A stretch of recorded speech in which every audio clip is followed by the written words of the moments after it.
Muy buenas noches, bienvenidos a una nueva edición de 14 toneladas con Camila García, Gabriel Solano, Pablo Giachelo quien les habla. ¿Cómo andamos? Acá, ¿volviste? He vuelto.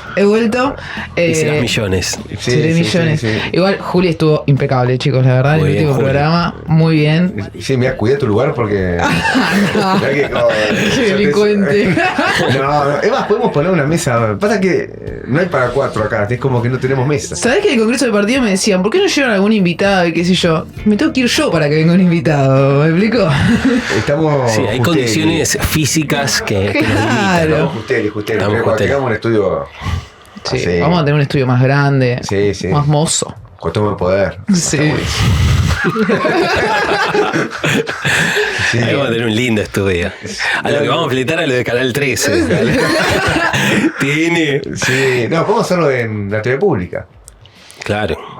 Con financiamiento, digo, todo. Todos ¿no? van a poder tener, porque todos Sí, nosotros sí. vamos a dar libertad de agitación, de Lo propaganda. discutimos mucho cuando se discutió la ley, la que impulsó el kirchnerismo, ¿cómo se llamó? La ley de medios. La ley de medios. Claro.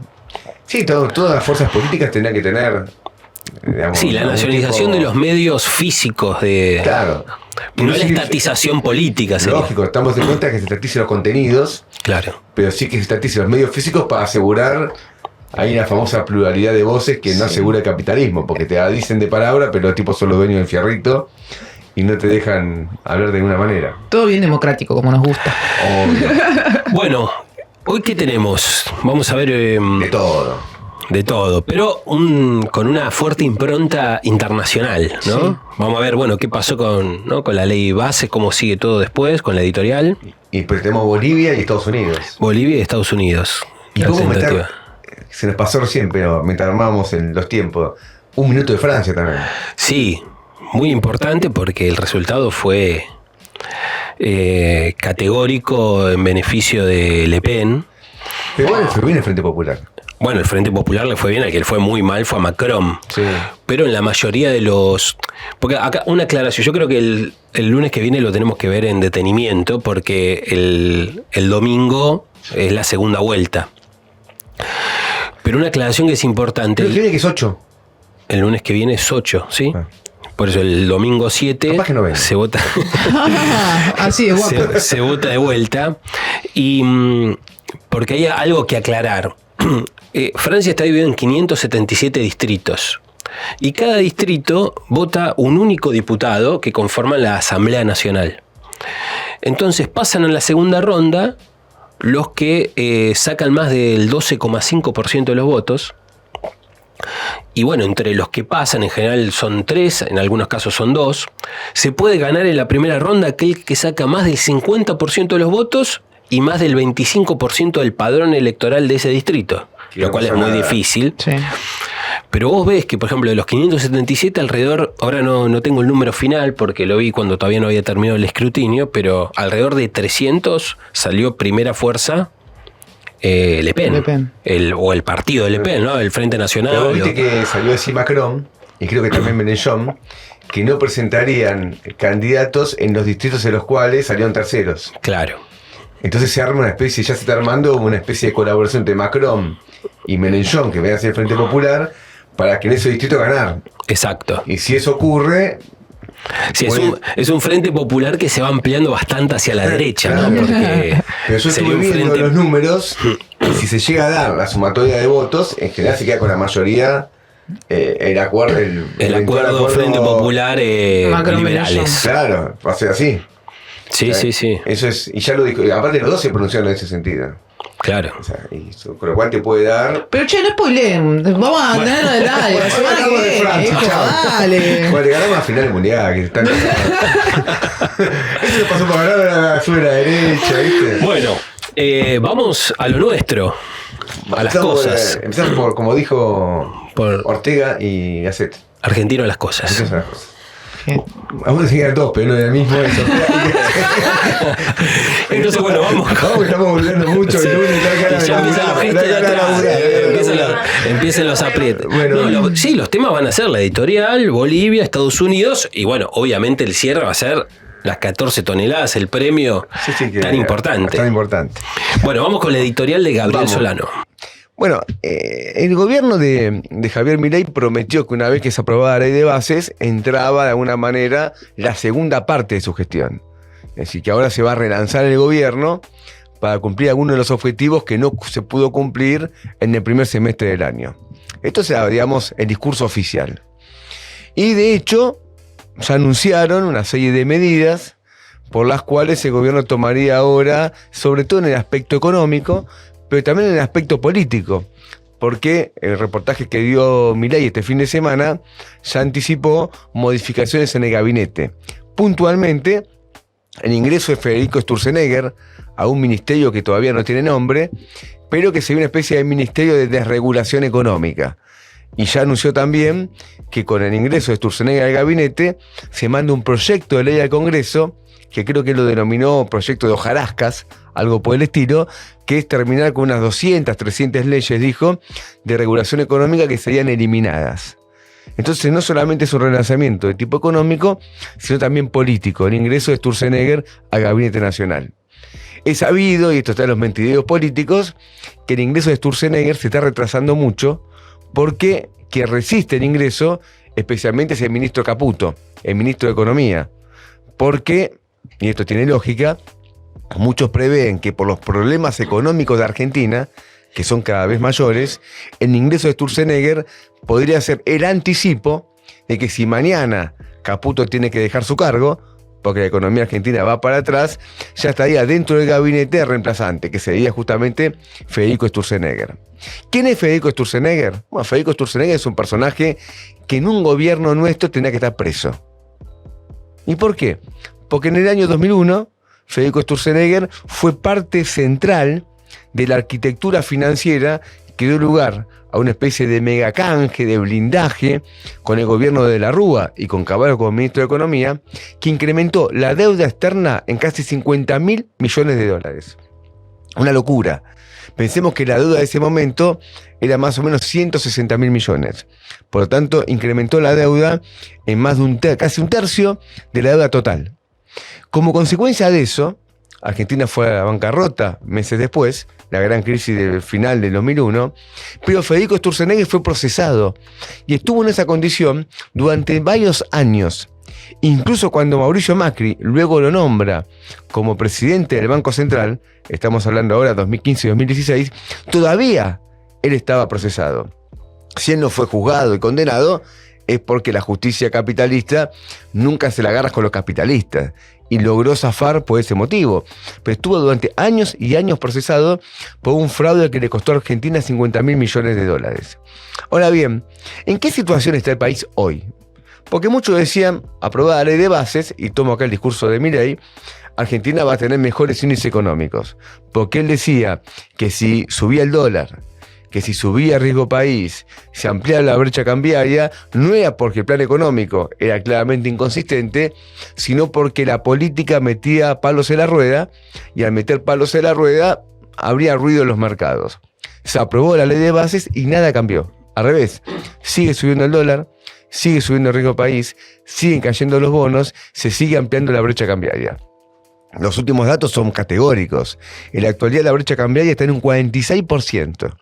¿Qué es brecha cambiaria? Para quien no tiene ese dato técnico, la diferencia entre el dólar oficial y los dólares alternativos. ¿Por qué es importante la brecha cambiaria?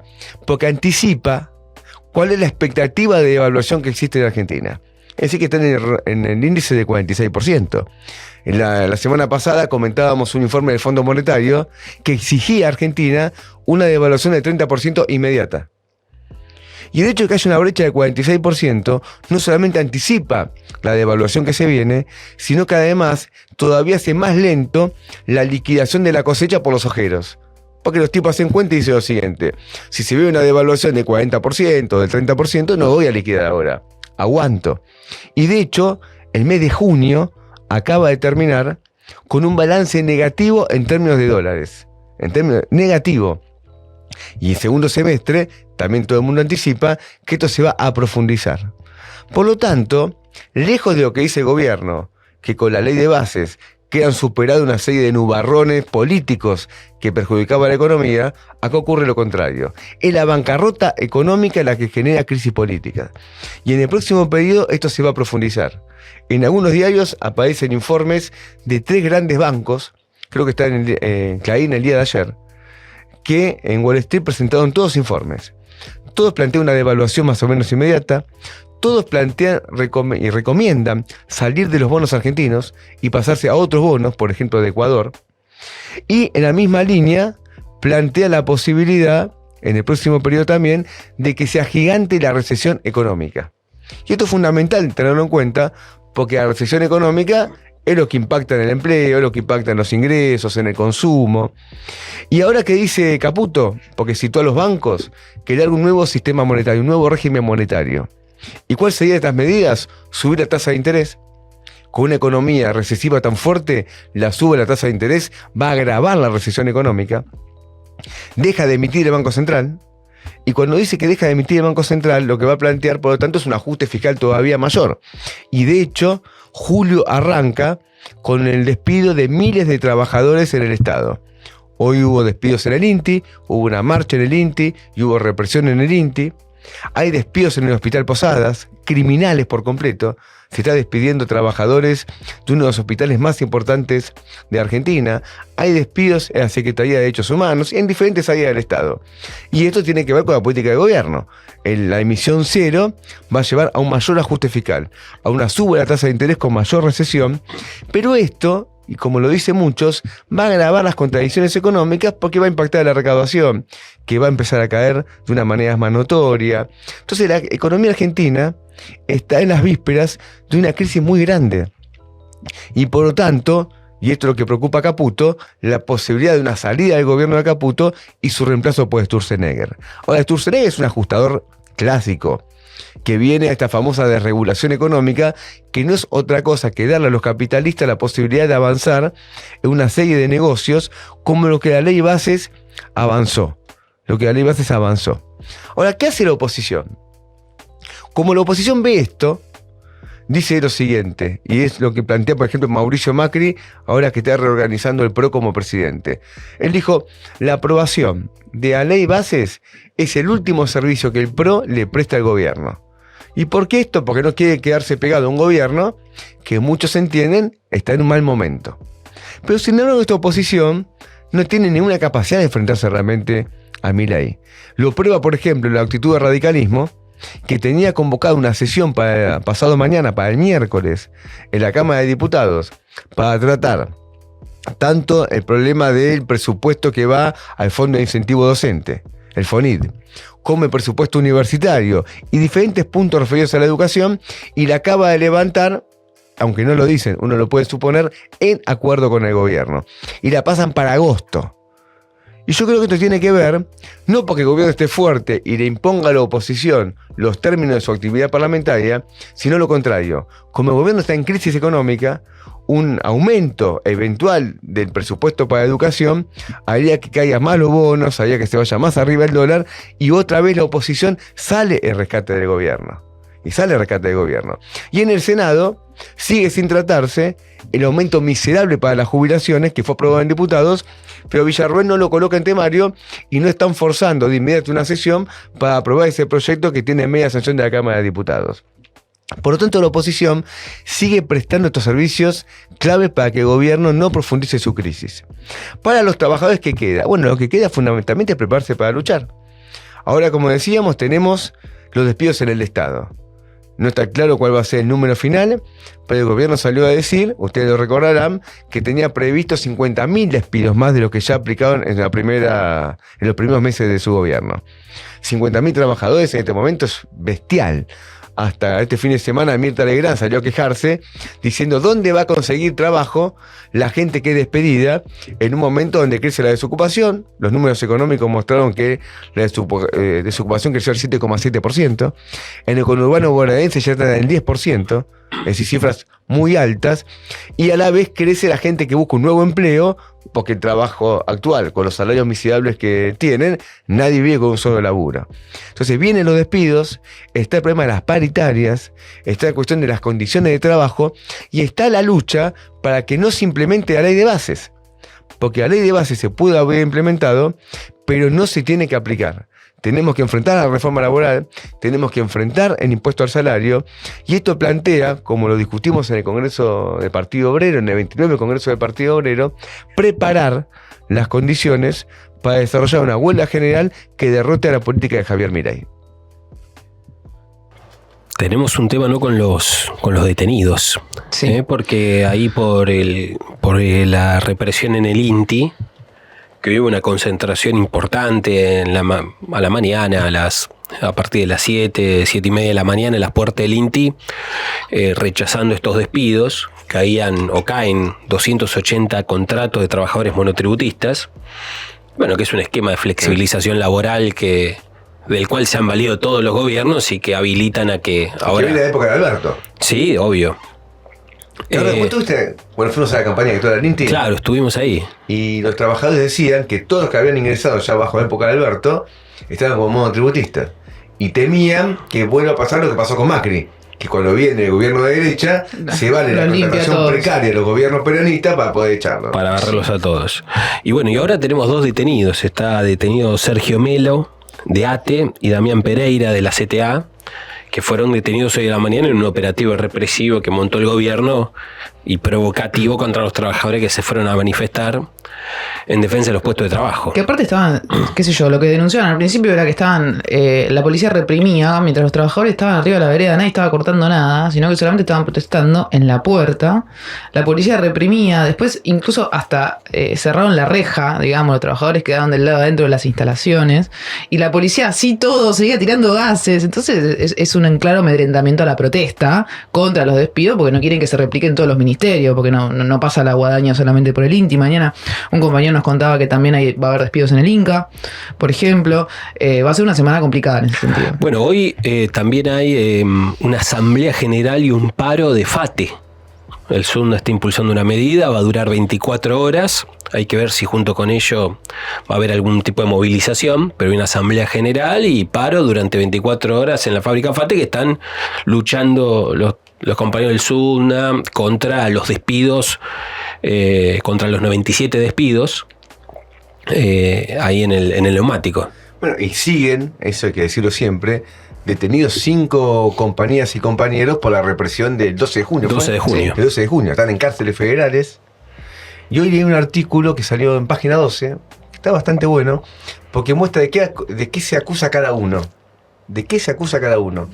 Y cuando uno va a ver de qué se acusa cada uno, realmente Sí. no hay nada. No. Nada. Incluso si quisiese investigar algunas cosas que están ahí, bueno, te lo dejen libre y después los investiguen. Si se abre una causa. Pero son todos, si fuese un delito, realmente esos son delitos todos menores, con penas excarcelables. Y hace ya 20 días que están presos de cárceles federales en condiciones brutales. Los hombres, son 4 hombres y una mujer. Los 4 hombres, lo decía en Sensaroto, la hermana de uno de ellos, han sido golpeados, se los desnudó, le tiraron gas adentro de la cárcel. Sí. Y luego, bueno, están en las condiciones que están todos los presos, ¿no? Que son condiciones inhumanas. De hacinamiento, etcétera. Incluso tan endeble es la causa que los organismos de derechos humanos denunciaban que a la mujer que todavía queda detenida, para, digamos, ofrecerle cierta libertad, que nadie se la garantizaba igualmente, le exigían que cambie de abogado por un oficial. ¿Por qué? Porque la causa es tan endeble, digamos, que no la pueden seguir manteniendo presa porque ya, digo, es un escándalo. Y le pedían que cambie de abogado. Obviamente la mujer se negó, sigue detenida, así que vamos a ver cómo eso avanza, pero se sigue viendo acciones. Yo ahí mandé mi DNI, me hablé con los compañeros, las compañeras de ella, tratando de ir, porque siempre iba a ver. Daniela, ¿no? Daniela, sí, yo la conozco a Daniela. Ir a verla siempre también es una actitud de pelear para su libertad. Y bueno, reclamamos la libertad de todos ellos, ¿no? Sí. Y los despidos, digo, lo que escuché a quién está despidiendo del hospital Posadas. Es terrible. Despiden enfermeras, despiden médico, médica. Es decir, un hospital que cuando uno va te das cuenta que la gente hace horas y horas de cola para recibir un turno, que te puedan atender, el hecho que despidan a trabajadores es criminal. El Hospital Posadas recibe la demanda de la mayor parte de la población del AMBA. Claro. O sea, el Hospital Posadas es un hospital gigante al que acude miles y miles de personas, sobre todo en la provincia de Buenos Aires. Están dejando sin asistencia sanitaria a miles y miles de personas. Me parece que eso es lo más criminal de todo el recorte que se está haciendo sobre todas las áreas, pero puntualmente de la salud me parece un despropósito total y absoluto. Sí, sí, absolutamente. Bueno, y en todo esto está también una avanzada de criminalización ya no solo de la protesta, sino de la pobreza, ¿no? Porque de la pobreza, de la juventud, porque ahora pretenden disminuir la tasa o la edad de imputabilidad. Sí, o en realidad de impunidad, no sé si se dice así. Imputabilidad, sí. Claro. Edad a partir de la cual te pueden penalizar, digamos, Sí. pasar una ley penal. El otro día me decía una compañera que es especialista en el tema que en realidad la expresión es otra, pero bueno, no importa. Pero se entiende que a esa edad te quieren meter en cana. Claro. A los 13 años. Presentaron un proyecto, Patricia Bullrich, junto con Cunelio Barona, el ministro de Justicia, en el cual la edad de imputabilidad se bajaría a los 13 años. Que creo que estaba en un piso de 16 y se bajaría a los 13. Si bien todavía hay que confirmar si es a 14, a 12 o a 13, el proyecto que ellos presentaron es a 13 años. Lo cual implicaría, justamente esto que explicaba Gabriel, que menores de edad, a partir de 13 años, podrían ser juzgados como un adulto en algún punto, por un delito. Lo que ellos alegan es: hay un montón de delitos que son cometidos por menores de edad. Cuando uno va a los números y se fija cuántos son esos delitos cometidos por menores de edad, son menos del 1% de la totalidad de los delitos graves es Claro. el 1%. O sea, delitos que contra la vida de las personas, ¿no? Delitos que llevarían a prisión a alguien, no escarcelables. Son menos del 1%. En algún punto lo que me parece, en este contexto, donde Rosario está sitiada por el narcotráfico, donde se acaba de aprobar un blanqueo que justamente promueve el lavado de dinero de un montón de este tipo de negocios espurios como el narcotráfico, la trata de personas, donde hay un caso que es un escándalo, donde no se sabe si por detrás hay una red de trata, y que es realmente un escándalo donde está involucrada la policía, donde puede haber funcionarios locales involucrados. Que presenten esto me parece más un despropósito que en cualquier otro momento, porque también, digo, la baja de la diputabilidad no es idea de Bullrich, es idea de Jorge Macri, la trajeron todos los gobiernos, incluso hasta el propio peronismo en algún momento. Sergio Berni era uno de los principales promotores. Massa también. Bueno, digo, Pero hay un argumento que es de locos, que es el siguiente. Dice, las bandas delictivas usan a menores para delinquir porque no se los puede poner en cana. Entonces, dice, tenemos que bajar la de imputabilidad para evitar eso. Entonces los pibes ahora son víctimas de dos cosas. Claro, doble víctima. Son víctimas, primero, de las bandas delictivas, que los usan como mano de obra, y ahora del Estado, que después los va a meter presos. Sí, sí, en vez de perseguir a la cabeza y a los Claro. responsables de captar a los pibes para utilizarlo como mano de obra para el delito. Acá tengo una cosa que me lo mandó un compañero aquí judicial y lo estaba analizando, ¿no? Por ejemplo, dice el artículo 43 de la ley que presentó Cuneo Libertad. Los pibes están obligados a trabajar, estando presos, y lo que ganen va a ser usado para pagar su cárcel. ¿Me Es entiendes? de locos. Así.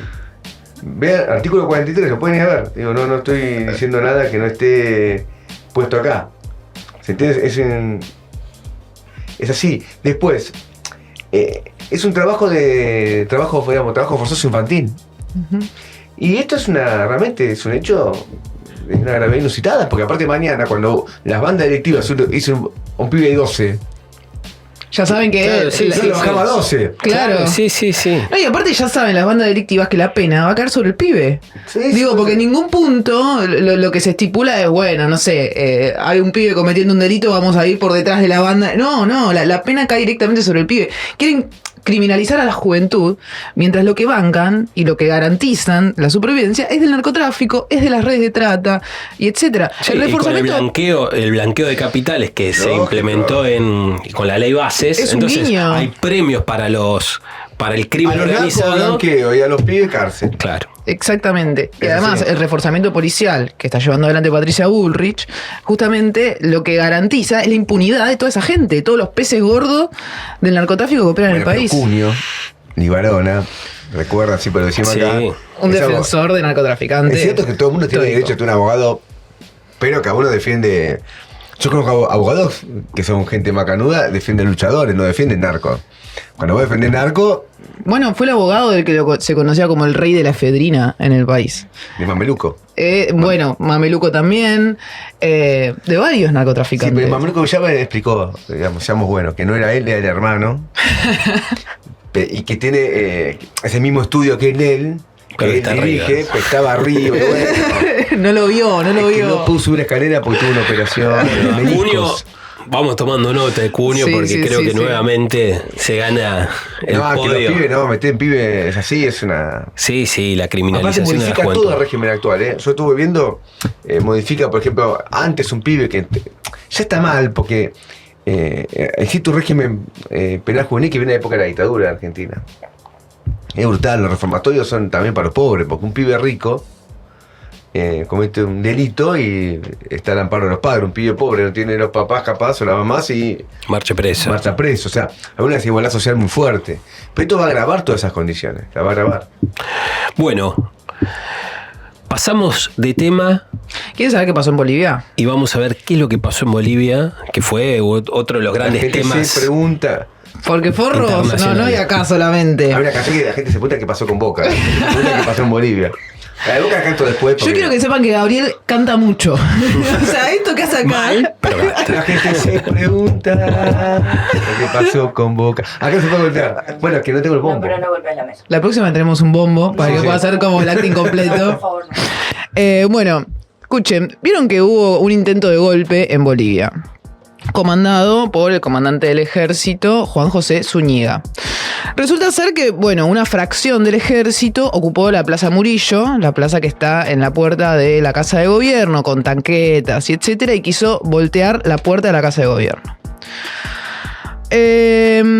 Lo que ellos reclamaban supuestamente es impedir que Evo Morales se vuelva a presentar a las elecciones presidenciales del año que viene. El resto de las fuerzas del ejército permanecieron acuarteladas e incluso la propia Añez, que estaba presa, dijo que ella no estaba bancando este golpe por que era medio aventurero, inestable, etcétera. Contaba con poco apoyo en Áñez es la general. expresidenta golpista. Claro. Janine Áñez. Exactamente.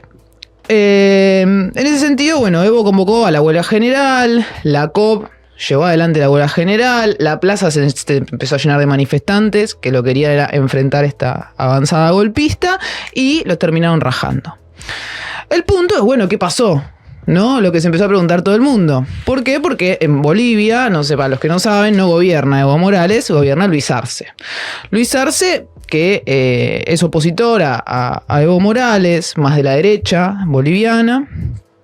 Y las versiones que circularon en términos periodísticos es que Arce habría destituido la noche anterior a el general Zúñiga como el jefe del ejército.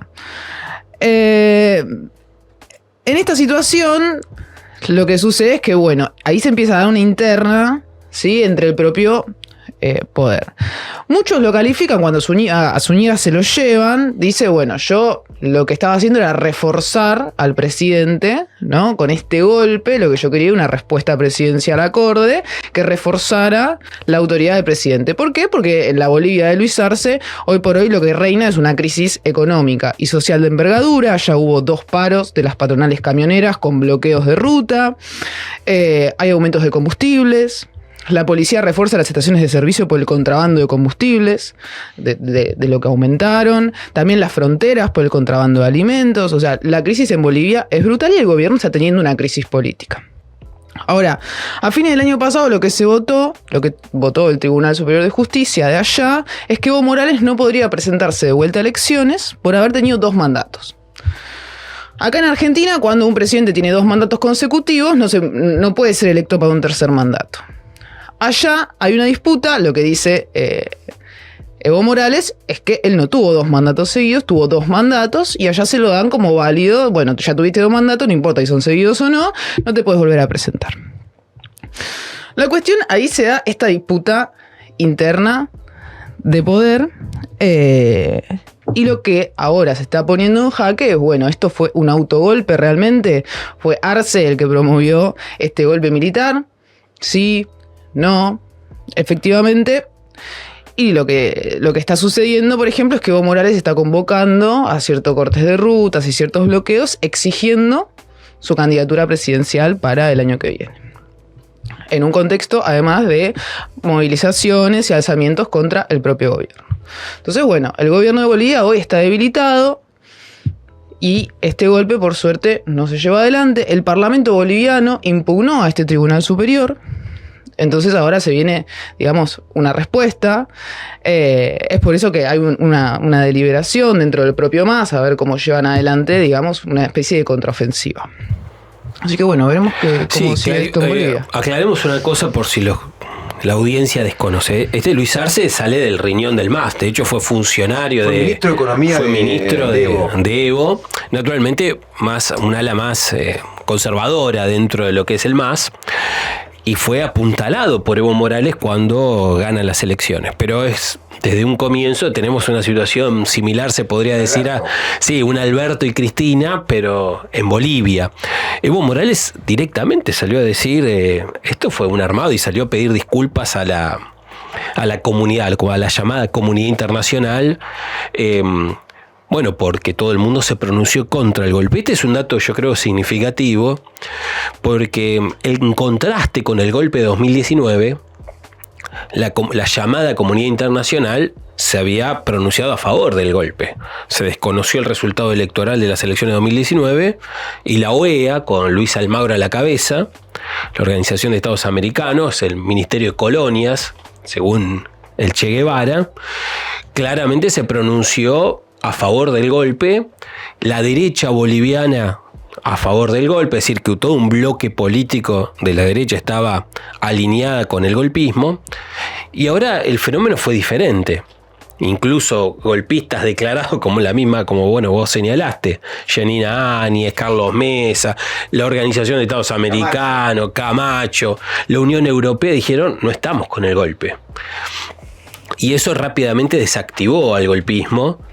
Y es lo que da lugar, ¿no?, a todas estas denuncias que provienen del propio Evo Morales de que esto podría haber sido un autogolpe. Pero incluso desde el propio gobierno, la Cancillería, en un momento se junta con la encargada de negocios estadounidenses, porque hasta el propio Biden tuvo una cosa de decir tipo, llamo a la calma, como una posición más moderada. Lo que pasa es que yo creo que, si uno ve la historia, ¿no?, hay muchos golpes que fracasa, entonces uno no tiene claro si, por ejemplo, Camacho y ¿cómo se llama la mujer? Áñez. Y Áñez, que son tipo fascistoides. Y uno se da cuenta por lo que hicieron cuando hicieron el golpe, la represión que desataron, mataron gente. Si no apoyan el golpe, no sé si es porque vieron que este golpe iba a fracasar. Ojo, porque vos también ellos están presos ahora, tanto Áñez como Camacho. Sí. Si uno dice yo voy a apoyar un golpe y después el golpe fracasa, ¿cuál es el negocio? Claro. O sea, me compré un problema. La OEA tampoco tenía claro. Y lo de Biden yo lo tomé como, a ver qué pasa. El gobierno argentino, ¿qué hizo? Es interesante el gobierno argentino. Después de unas cuantas horas. Sacó un comunicado hoy. Ya con todo el golpe disuelto, claro, digo. Cuando se hace el golpe, no se pronuncia Burrich, no se pronuncia Milei, y se pronuncia la canciller. ¿Cómo se llama? Mondino. Y hoy sale un comunicado del gobierno, medio contra Mondino, entiendo yo, porque dice, nosotros no nos pronunciamos. Pues había pronunciado Mondino. Y dice, nosotros no nos pronunciamos porque sabíamos que esto era trucho. Y dice, y en Bolivia lo que hay muchos presos políticos, entre ellos Áñez y Camacho. O sea, defiende a los golpistas. Sí. Golpistas. Y reclama la libertad de los golpistas. Entonces yo creo que lo de Bolivia es un problema complejo porque que este golpe haya fracasado no significa que no estemos en un momento de golpes en Bolivia. Porque en Argentina, porque antes del 76 hubo un golpe que fracasó, no me acuerdo bien, creo que fue en diciembre del 75.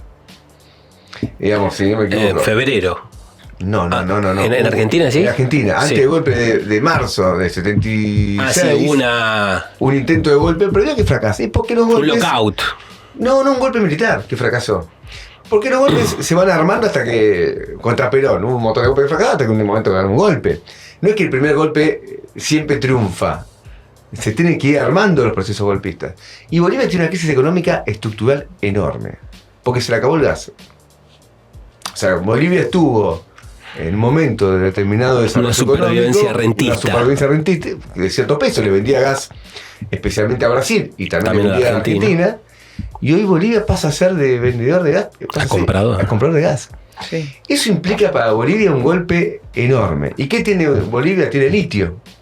Entonces tiene que armar la estructura ahora para la explotación de litio. Entonces yo sería más cuidadoso en el sentido siguiente. Ojo que Bolivia empezó en una etapa de crisis muy fuerte. La economía está quebrada, tal como la conocimos hasta ahora. Por ejemplo, todo el mundo en América Latina destacaba, hasta en Argentina lo hacían los derechistas, que Evo no era Cristina, porque Evo gobernaba con superávit fiscal, con cuentas ordenadas, con baja inflación, y Cristina era lo contrario.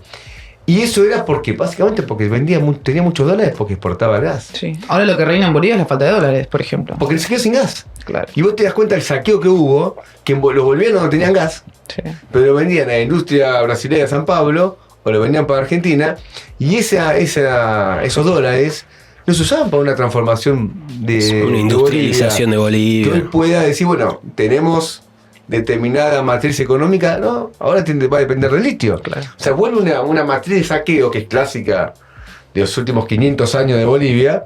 Se saqueó el gas, lo dejó sin gas y ahora lo van a dejar sin litio.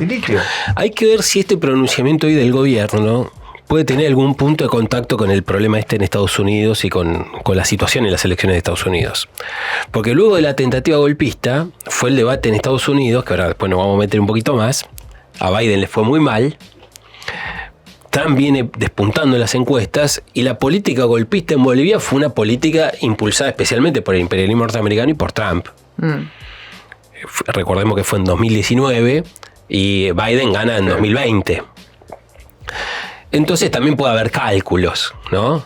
Es decir, que hay un sector del imperialismo que tiene una política más abiertamente golpista y este gobierno está claramente alineado con... Bueno, pero Ombligo dice, bueno, como va a ganar entonces yo ya tengo... Y a veces un tipo Un punto de apoyo. Un tipo se apura un poco, entonces Claro. fracasa. Por eso digo, no se puede sacar como conclusión, para mí que sería errado, comprar la tesis de Evo Morales. o que el fracaso del golpe es que no va a haber golpes. Despeja No el es así. golpista, claro. Porque aparte Evo Morales no lo quiere dejar presentar. Y la presentación de Evo Morales, si él insiste, va a generar mucho quilombo, sobre todo si gana Trump. No va a ser fácil. Entonces va a tener que Y gobernar un aparte, tipo Evo como... Morales tiene un punto débil. Porque él había convocado un plebiscito antes de las elecciones de 2019. Él había cumplido los 2 mandatos. Se perdió. Y perdió. Y él se presentó igual.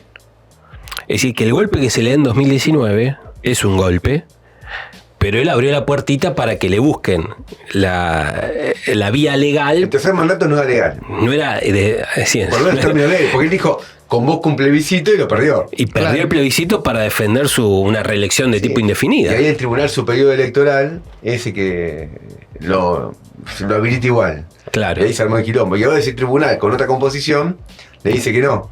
claro, Entonces, bueno, el el Parlamento Parlamento impugna. porque tiene mayoría de... Entonces, ¿cómo va a ser si gana, por ejemplo, si no quiere a Evo y Evo tiene los votos para ganar?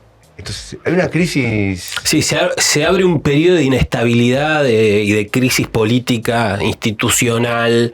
En un país quebrado. En un país quebrado, porque claro. aparte internamente tiene una crisis territorial. Hay una parte que es Santa Cruz, que está muy vinculada a Brasil. Pero como llega a ganar, digamos, el bolsonarismo tiene...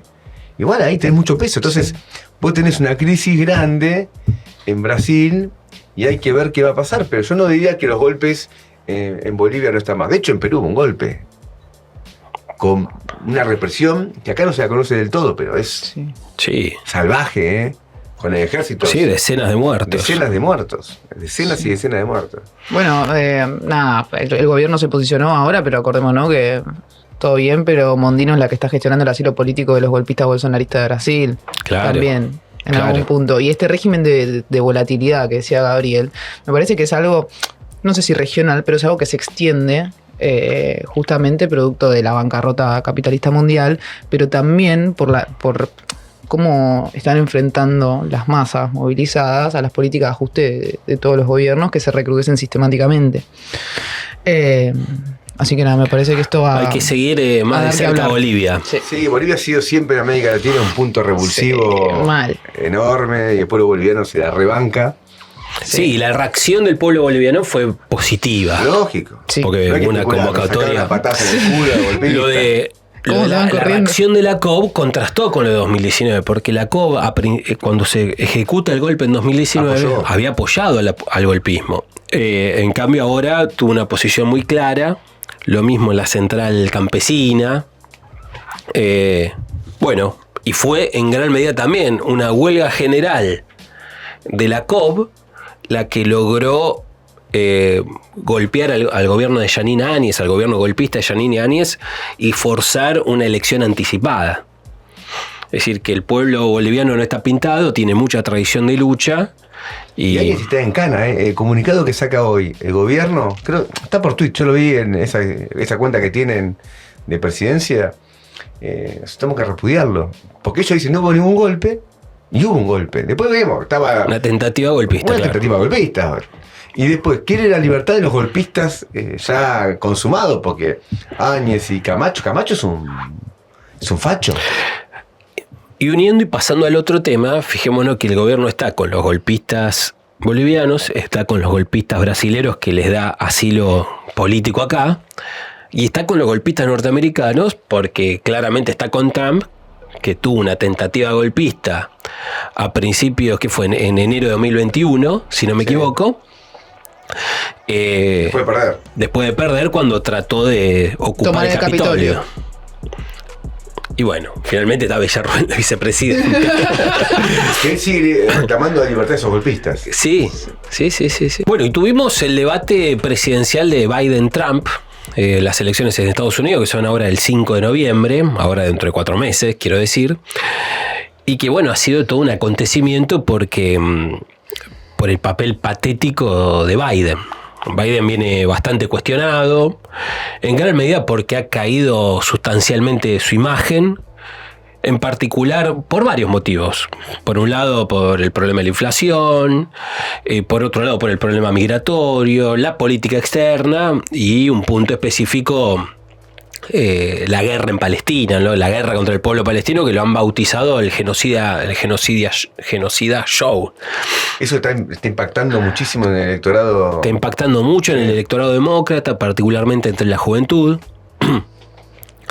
Y el debate fue terrible, como el desempeño de Biden. Veamos brevemente un fragmento. The total initiative relative to what we can do with more border patrol and more asylum officers. President Trump? I really don't know what he said at the end of that sentence. I don't think he knows what he said either. Look, continue to strengthen our healthcare system, making sure that we're able to make every single solitary person eligible for what I've been able to do with the COVID. With dealing with everything we have to do with. Look, if we finally beat Medicare. Thank you, President Biden. President Trump? Well, he's right. He did beat Medicare. He beat it to death, and he's destroying Medicare because all of these people are coming in. They're putting them on Medicare. They're putting them on Social Security. They're going to destroy Social Security. This man is going to single-handedly destroy Social Security in the 9th month and even after birth, because some states, Democrat run, take it after birth. Again, the former governor of Virginia, put the baby down, then we decide what to do with it. So he's willing to, as we say, rip the baby out of the womb in the 9th month and kill the baby. Nobody wants that to happen. Democrat or Republican, nobody wants it to happen. Bueno, como ven, la situación de Biden al frente. La Rúa continente. Sí, claro, totalmente. Los gaff de Biden son sistemáticos.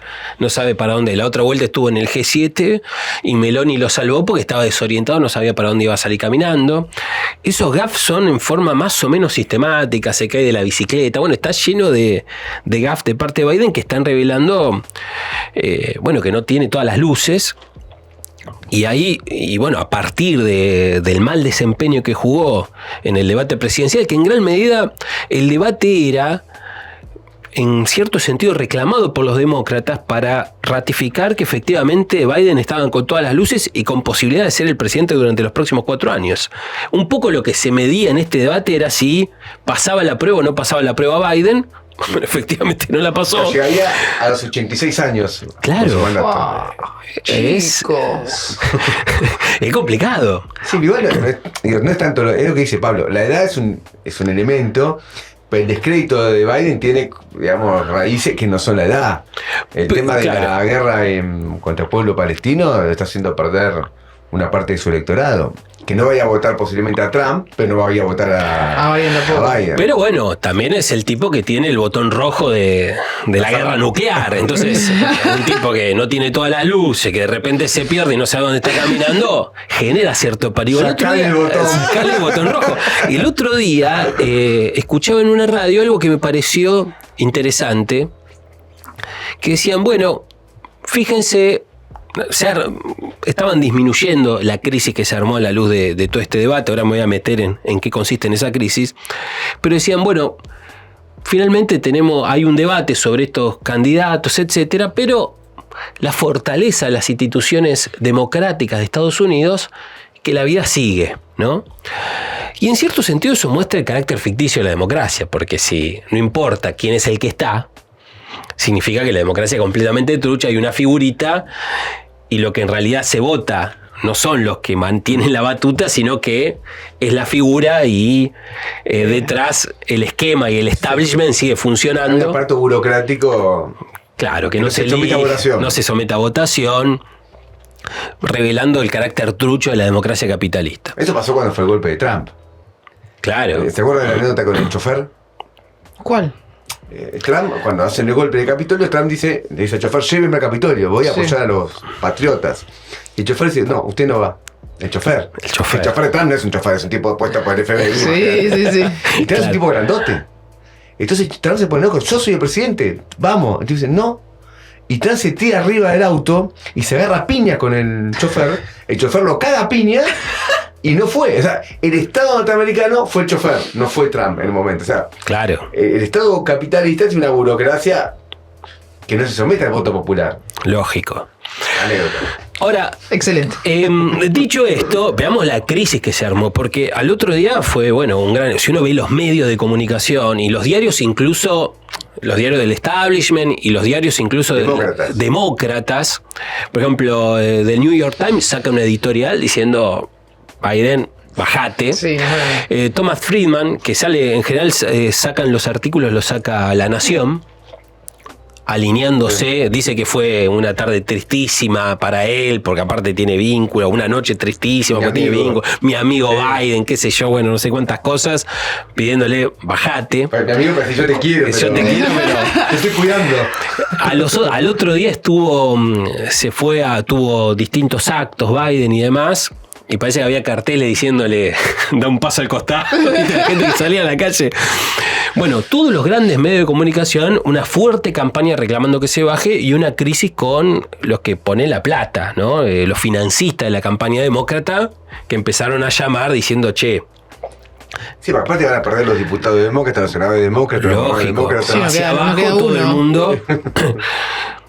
Pero finalmente pareciera que se ha cerrado filas en el sostenimiento, ¿no? Salió la mujer de Biden, Jill Biden, en declaraciones diciendo que en la casa el pibe bárbaro, lo vamos a sostener.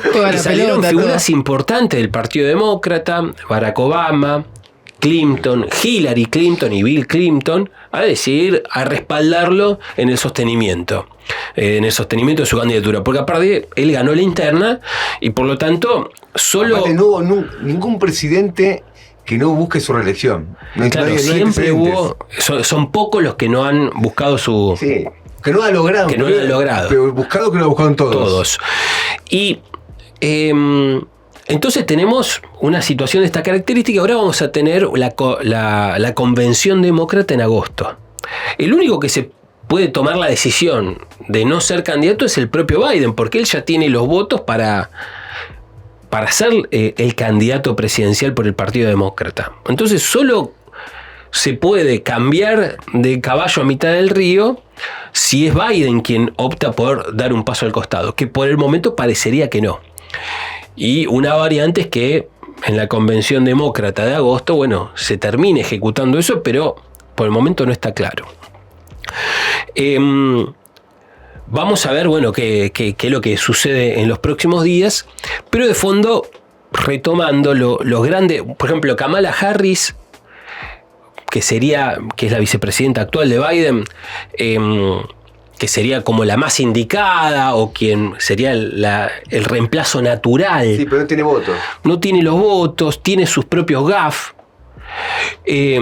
Ha jugado un papel muy negativo, hay un balance muy negativo del papel que jugó en la crisis migratoria, que es otro de los grandes temas a debate. Uno de los grandes temas a debate es el problema de la crisis migratoria, que se ha recrudecido enormemente en todo el último periodo, de la llegada de trabajadores ocupados desde los países centroamericanos a Estados Unidos. Otro tema importante es el tema del aborto, ¿no? Porque tenemos que la justicia dio de baja a un fallo Roe versus Wade de los 70 que habilitaba el derecho al aborto, y luego con una corte tributaria a Trump a eso se le dio de baja, y el problema del derecho al aborto está muy en agenda. Y después está el gran tema, el problema inflacionario, la propia crisis económica y la caída del poder adquisitivo de los trabajadores norteamericanos, y luego la política exterior, ¿no? Que ahí sí hay una disputa estratégica entre el Partido Demócrata y el Partido Republicano, o entre Biden y Trump, en torno a cuál tiene que ser la estrategia del imperialismo norteamericano. Mientras Biden está financiando fuertemente la guerra en Ucrania, Trump está planteando que el objetivo no tiene que ser Rusia, que hay que llegar a un acuerdo con Rusia y que hay que poner todas las fichas y todos los cañones en la lucha contra China. Hay ahí una disputa fuerte, y naturalmente el problema de Palestina. Es muy pro-sionista. Sí, Trump es muy pro-israelí. Los dos, pero entonces, estos son un poco los temas que están en debate y la crisis que abrió. El programa económico de Trump es una locura. Porque está planteando, primero Estados Unidos, todo. American First. Y entonces plantea una política proteccionista que de implementarse la inflación norteamericana va a volar. Va a ser peor que acá. ¿Por qué está planteando 10% de tarifa aduanera y 60% para China?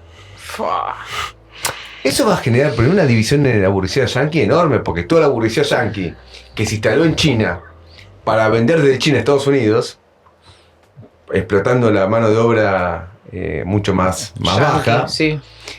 ¿Cómo hace? Queda fuera del mercado, porque vos tenés que pagar 60%. Entonces plantea para la burguesía que está adentro la posibilidad de subir los precios enormemente, porque tenés una protección gigantesca, y si finalmente no tenés cómo reemplazar esa producción, tenés que pagar una tarifa aduanera enorme. Eso va a ser muy, muy inflacionario y va a partir a la burguesía norteamericana. Entonces yo creo que el programa de Trump es un programa complejo para la burguesía norteamericana. Por eso tanta presión para que se baje Biden, porque una parte no quiere que gane Trump. No, y ahora, ¿no es una reedición un poco de las mismas medidas que Trump ya tomó cuando era presidente en la guerra comercial con China? Pero más a fondo. Claro, es una profundización. Es como Macri, ¿viste? Vamos a hacer lo que no hicimos.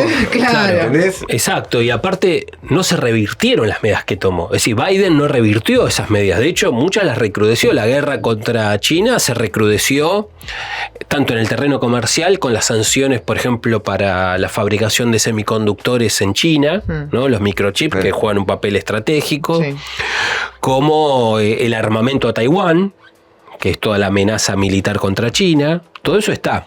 Se avanzó bastante en la relocalización de las cadenas de suministro, que para tratar de evitar este problema que plantea Gabriel como problema potencial, que es de, bueno, dónde se producen las cosas y no depender tan directamente de China.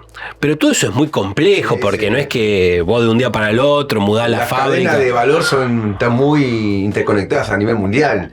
Eso es una diferencia con el pasado grande. Es decir, ¿no? Una medida proteccionista muy clásica no es viable, o llevaría mucho tiempo. Mucho tiempo. Entonces, bueno, tenemos un escenario muy, muy candente en Estados Unidos, y luego tenemos que hemos tenido la movilización de la juventud por el caso de Palestina, ¿no? El hecho de que hayan denominado como el genocida Joe a Biden, bueno, es el reflejo de una juventud que, y bueno, nosotros lo señalamos en varias oportunidades acá, ¿no? Las movilizaciones de la juventud más importantes, o que se remiten, ¿no?, a las movilizaciones cuando fue la guerra en Vietnam. Hemos tenido una revitalización importante también del movimiento obrero y del proceso de sindicalización, una huelga muy importante de los trabajadores automotrices el año pasado. Bueno, todos esos son elementos de las empresas estas de nuevas tecnologías, claro, que no existían, en Amazon, importante. Pero bueno, eso es una disputa interimperialista brutal. O sea, y hay una fractura en el Estado norteamericano, me parece muy grande.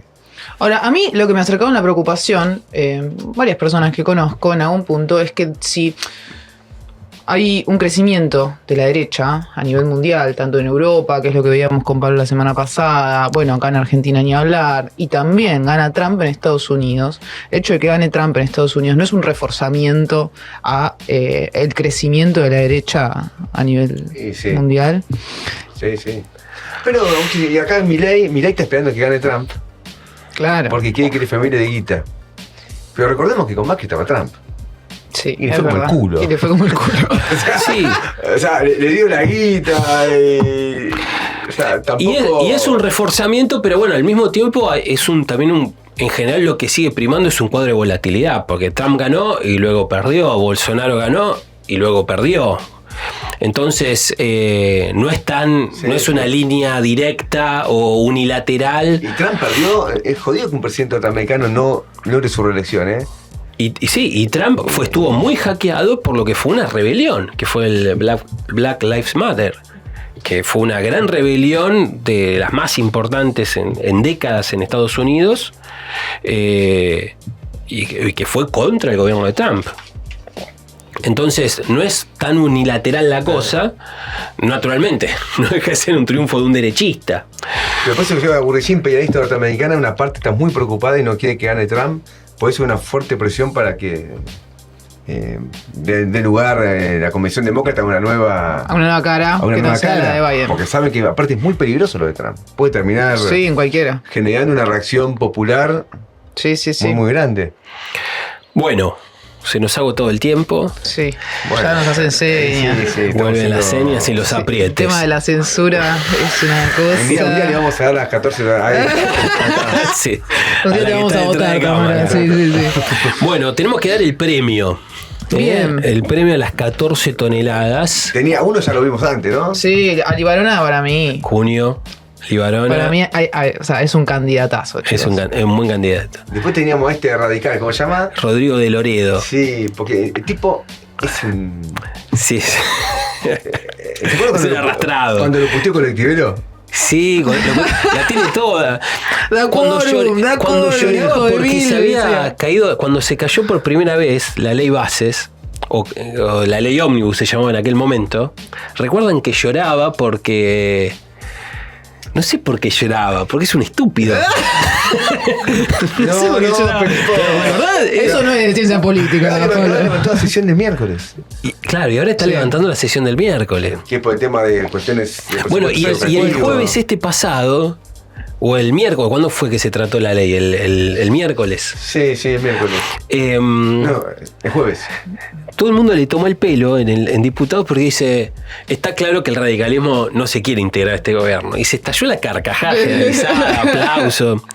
De Loredo se lo merece. Se lo merece. Sí. ¿Y por quién más? Y después tenemos a Wiñaski y a Johnny Viale en el programa Claro. La Vez. Atacando a Vanina. Vanina Y y junto con Adorni. Por la jura, Y a porque Mónica vieron Schlottauer. que Vanina, bueno, Y asumió como Schlottauer también, diputada, tanto ella como Schlottauer, Vanina en lugar de Vanina Biasi, ¿no? Dejamos Vanina en claro Biasi, que exacto. asumió como diputada nacional. Reemplazó a Miriam Miriam Bregman. y Mónica Schlottauer reemplazó a Romina del Pla. Exactamente. Bueno, asumieron. Vanina en su jura, muy bien, juró por el movimiento de mujeres, por todas las reivindicaciones del movimiento obrero, y entre ellos, por la lucha del pueblo palestino. Bueno, ¿para qué? Le dijeron hasta que había jurado por el Hamás. ¿Por el Hamás? Y aparte dijo, ¿por qué no jugaste por la patria? Y otra la bandera de Israel. O sea, vos con la bandera de Israel sí, por Palestino, ¿por qué? Digamos, no es que tipo anda con la bandera de Argentina. Claro, y claro, el tipo anda claro. con la bandera de Israel. Así que para mí es un orgullo que la diputada del Frente de Izquierda, Apoyen la causa palestina. sí, haya jurado por eso, era contracara de un gobierno. Sí. Sí, preimperialista, Y sionista. Johnny Viale, vio que apareció el listado de ingresos a la Quinta de Olivos. Entonces el domingo fue con la familia a comer. Pero llevó a toda la familia. Estuvo la mujer, los chicos estuvieron bien en no aparecer los nombres porque son menores. Aparte no es culpa de ellos. Pero los llevó a cenar con Mireille. Bueno, para después Sí, que dicen que los periodistas ¿viste? Acá en el, No, son independientes. ¿viste? ¿no? El sobrado pasó el sobre. Son Déjame insobrables, son joder. Hasta el morfe le pagan. Bueno, ¿quién se lo lleva? Y yo creo que por el nivel de seriedad del tema, me parece que. Cunio Libarona. Sí, Cunio Libarona. Y bajar Es un de diputabilidad delincuente. algo estructural. Sí, sí. Aparte Sí, un defensor de narcotraficante Sí, como no, él, un se lo va mal, delincuente. se lo va mal. Sí. sí, sí. Cunio. Cunio. Puedes pasar a buscar por acá. No vengas como a Melugo Villalo porque no te vamos a abrir. Bueno, paramos acá. Paramos acá. Muchas gracias. Acuérdense de activar la campanita, de suscribirse a Canal Prensa Obrera y nos vemos el lunes que viene a las 20 horas en el canal de Prensa Obrera. Adiós. Chau, chau.